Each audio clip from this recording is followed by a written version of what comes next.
Welcome DCS pilots. This is ACME Widgets. This is a tutorial on the F-18 if you are transitioning from the F-16 in DCS. Quite a few differences, quite a few frustrations for me when I did this. I'm still learning the F-18, but I've been flying the F-16 for about a year and just had lots of frustrations, so I'm making a video to hopefully make it easier for you fellow DCS pilots. So with that said, let's go ahead and get started. This is a cold start, the bare minimums on what you need to do. Do Shift P, turn off the pilot, and turn off the joystick. Let's go over here to the right panel and turn battery on with the right click. Left panel, right click, APU start. So this is a small jet engine. I'll hold left control C to close the canopy, because we don't need all that noise. Green light means it's ready to crank the engines. Engine start or crank switch, right click to do engine 2 or the right starboard engine first. And what we're then going to look at here is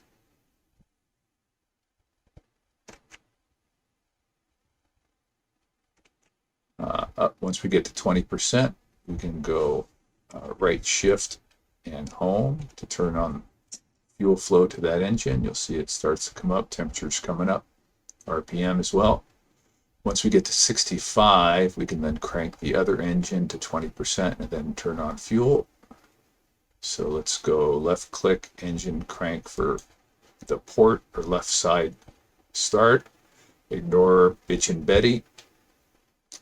Looking for 20% here. We go right Alt and Home to turn fuel on for that. And you can see that engine is also now spooling up.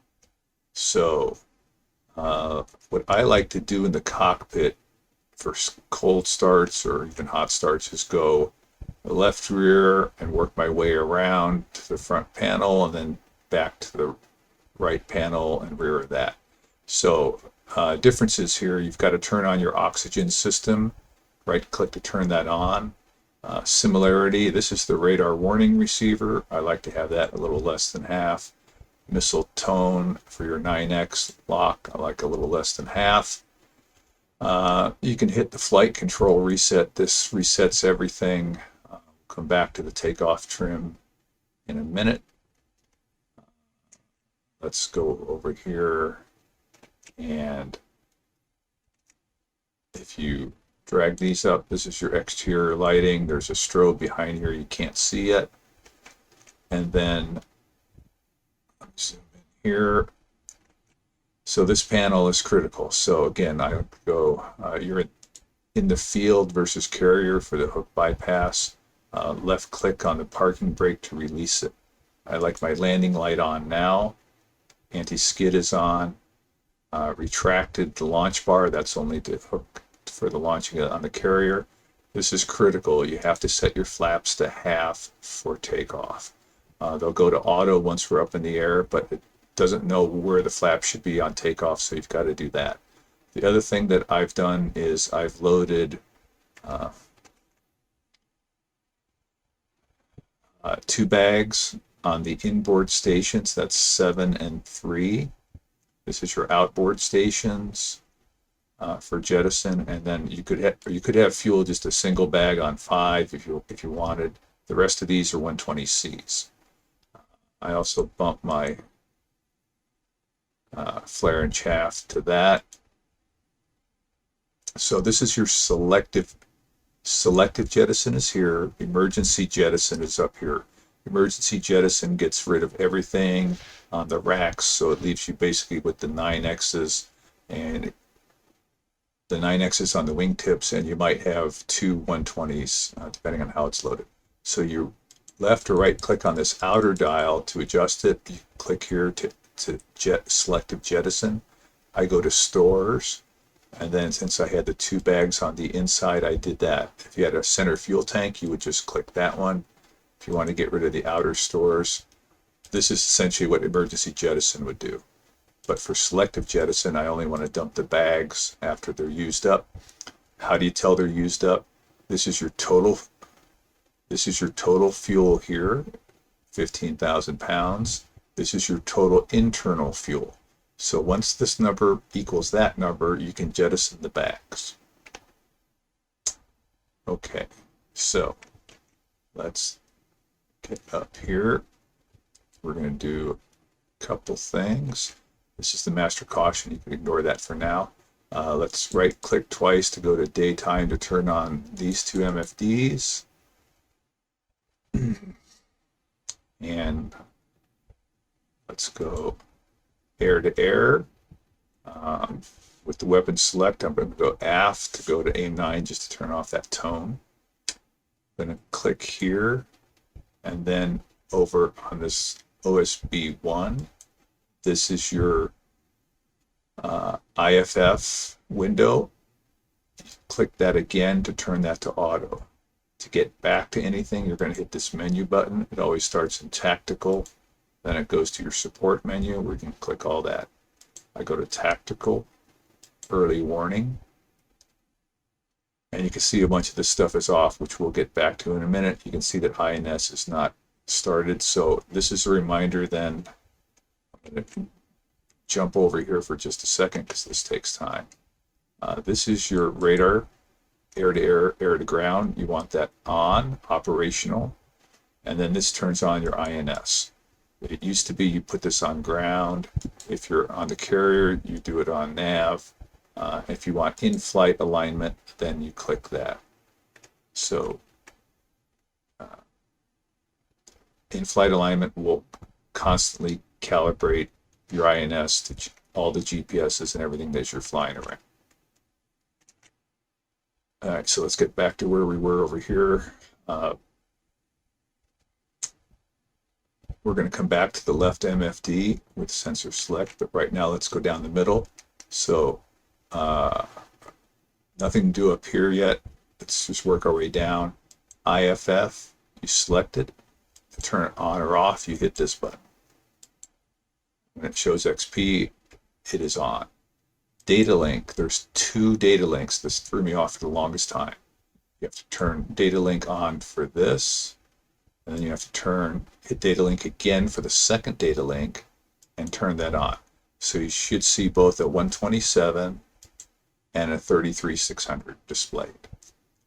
This is really critical, otherwise, and I'll just jump down here and turn the lower MFD on, but this is critical to show enemy and friendly aircraft and AWACS sites, etc. Okay, so your radio altimeter, down a little bit.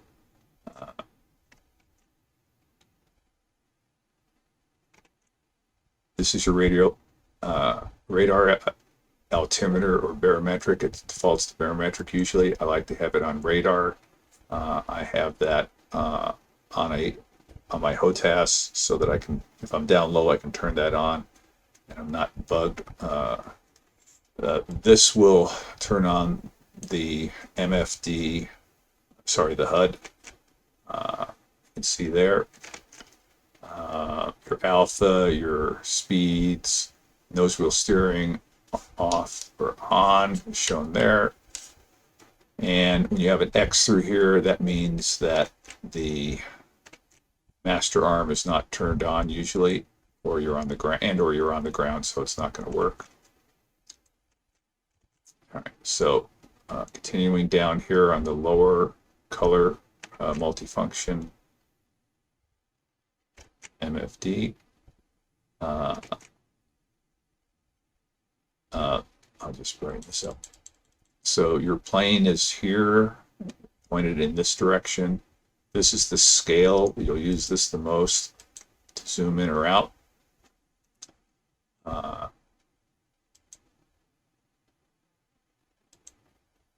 it goes from 160 down to 5 miles.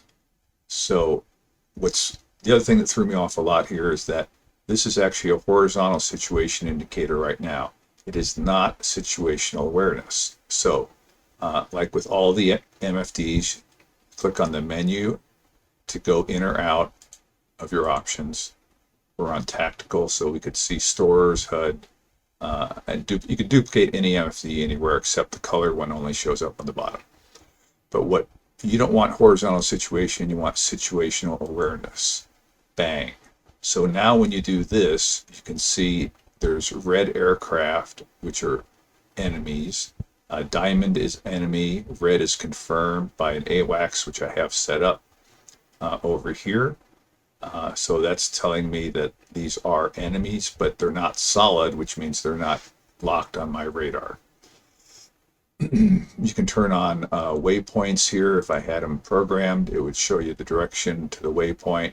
You can turn sequence on or off with multiple waypoints, and it shows you a dashed line and where you're going. We'll just skip all that for now.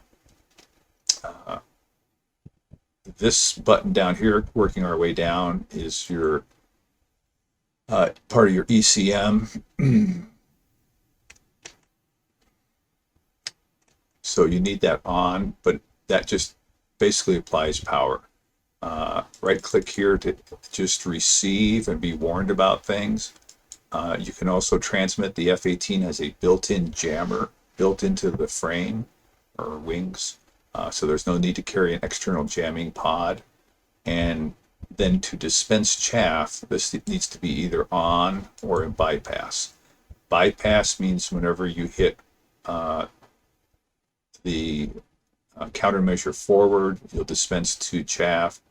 If you pull it back, countermeasure switch back, you'll disperse to flare. So that's the basic operation. If you want to use the program modes, you leave it in that, and I'll show you that right now. So for programming the chaff dispense and flare dispenser, go up here, and you can see this now switch to standby after I turned it on down below. To turn it on so that it works, you have to hit this button for program. This shows that manual 1 will be in the when the countermeasure dispense switch is pressed aft, this will disperse 1. When the countermeasure dispense switch is pressed forward, it defaults to 5. So to program it, you select that, hit ARM, and now this is the program for countermeasure program 1. So I want this only to be flares. So I'm going to go to chaff, and then you select chaff, flares, repetition rate, and or repeat, number to repeat, and interval here. So I want this only to be flare, so I'm going to go to chaff and watch that number. When I hit down, this goes to 0. But I don't want it 10, so I want to repeat this only 5 times. My personal preferences. And the interval, if somebody's got a heat seeker on me, I'm in a world of hurt, so I want the interval quick. Important thing here is you have to save the program. So I hit save. I always like to hit these twice. Now to go to 5, which was that default program, I hit step, and you can see it changes here and up here. So go to 5. Now I want this one to be chaff only. So I take flare, highlight flare, change the value to 0. Repeat, I need more than 2 chaff, so I'm going to go up to 9, and interval, let's go to 0.5. And again, you have to save this, and then a very important thing, you have to increment this manual program mode back to 1. Otherwise, when you pull back on the countermeasure to switch, it would still hit 5. So it would be 5 forward, 5 back. But you want the backward motion of the switch to increment flares. I always think of it because that's where the engine is. So then that's already been saved. To get out of it, you hit return. Okay. Next thing we have to do is, we see INS is degraded here. So let's go out and over to the right MFD. We need to do something here, not tactical, but under the built-in test, we have to calibrate the flight control system. So hit this button up here, hold down the Y key and simultaneously press this button. You'll see these values start to test. The Y button is actually pushing this knob here, which is what you do in the real jet. But since we don't have real hands, we just fake it. Hold down the Y and simultaneously press this button to start the test. That means it's good to go. Go back to the bit test and you see all this other stuff that we skipped, which is on the left panel mostly for self-test. To stop all that and the warnings from the master caution in the upper left here, you're going to hit stop. So if you had GPS weapons, they're still not a high degree of calibration yet, but that's okay. Everything else is going to be good to go. So we'll just move this over to the attack radar since we're still in air-to-air. All right, I'll get out of air-to-air, put us in nav mode. You can still see these guys on our, I'll zoom in a little. So this would be 80-mile radius, 80 from there to there, so they're about 40 and 60 miles away. AWACS is about 40 miles away. Okay, so let's now go back, since we have the flight control system set. Oh, let's finish going down the middle here. Armed ejection seat. Tighten the seat belts. Let's go over here, and the final thing I need to do is reset the flight control system, and then click the center button, and that sets the takeoff trim so that there's minimum back pressure needed to take off. Unlike the F-16, where you've got to crank it up to about 12 degrees of pitch,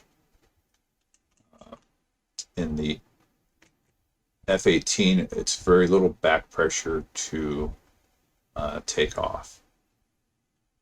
So we've got 6 120Cs loaded and 2 bags. We are ready to go. So let's go ahead and taxi. Taxiing much easier than the F-16. Left to right, stability is much higher, much more forgiving landing gear and landing, and it slows down a lot easier with the big air brake. So we will get up here. Nose wheel steering button, there's one button to turn it on. There's a separate button to turn it off. So after about 4 seconds of afterburner, I turn it off, confirm it's off there, and then at about 140 or so, do slight back pressure. See the jet's very controlled, less pitch up, tap the brakes, hit G for gear, and then you can see the gear transition light here, and then I'm going to hit right click to pull the flaps up to auto. So very important that you do this, otherwise you will get a master caution continuously or at set intervals. So that's how you start takeoff. I'm going to click on air-to-air mode here. Click on the EW. This button here turns the threats up on the, puts the threats up on the HUD. You can see the sensor interest diamond over here. I'm already over there, so I will come over here and click TWS. We're going to click on pull back on the weapon select to go to aim, click right to go to 9X, click left to go to 7, click forward to go to guns. We're back here. All right, So air-to-air mode is a little bit frustrating. I'm just going to come down here and focus on in-flight radar. It defaults to RWS. You've got to turn this on. You've got to set your priority, pulse repetition rate, I should say here, interleaved, medium once you're below 25 miles or less. You then have to find the target. You'll see his altitude displayed to the right, which was 30. So I'm going to go over here, depress TDC, and then it's locked, or you can hit nose wheel steering. Once it's locked, you have to hit auto here to keep the radar elevation and azimuth displayed. If you want to see your horizontal indicator here, click data, turn off declutter, hit data again to go back, and now I can see my nose relative to the horizon. So I'm a little bit low. I'm going to pull up, turn right. I can also see the steering dot for the best weapons deployment, and I've got the max range, no escape, and minimum range down here. So let's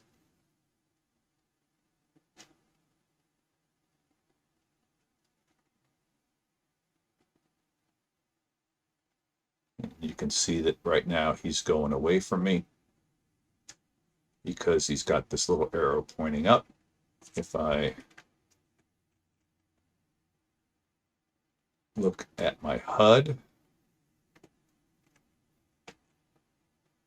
you're going to see pretty much the same information.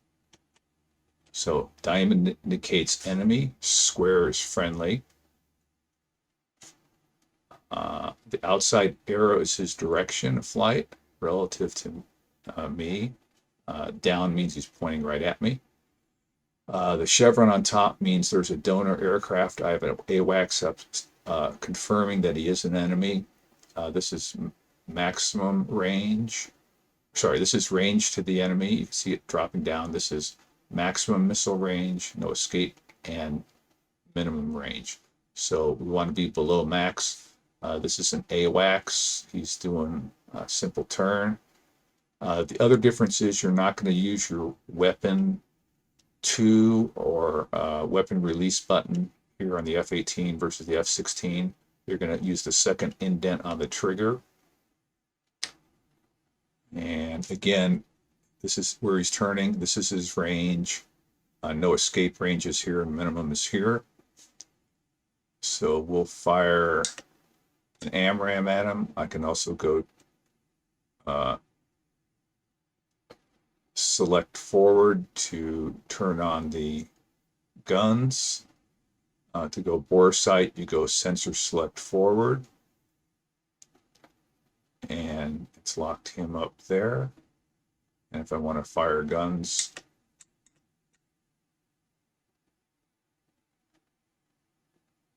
and you can see he's turning. So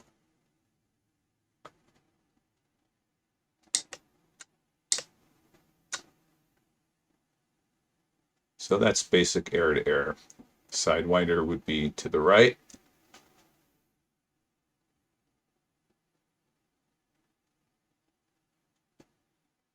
And sensor select forward for bore. Sensor select aft on the Sidewinder will put you in vertical scan mode. Sensor select left goes to the horizontal scan mode, which is by this wide acquisition mode, they call it, but it's basically a box that's left to right. So the other thing that's frustrating here is this works differently whether you have the helmet cueing system on or off. So I'll go back to bore. If I turn on the helmet mounted display,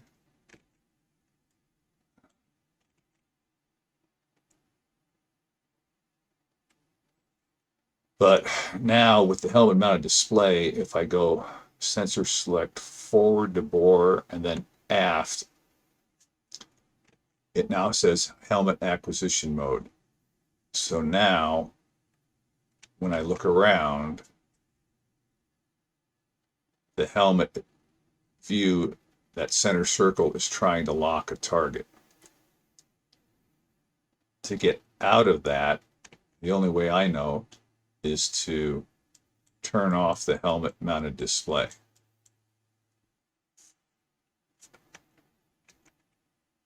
Then when you go sensor select forward, you're in bore sight. Aft is vertical scan.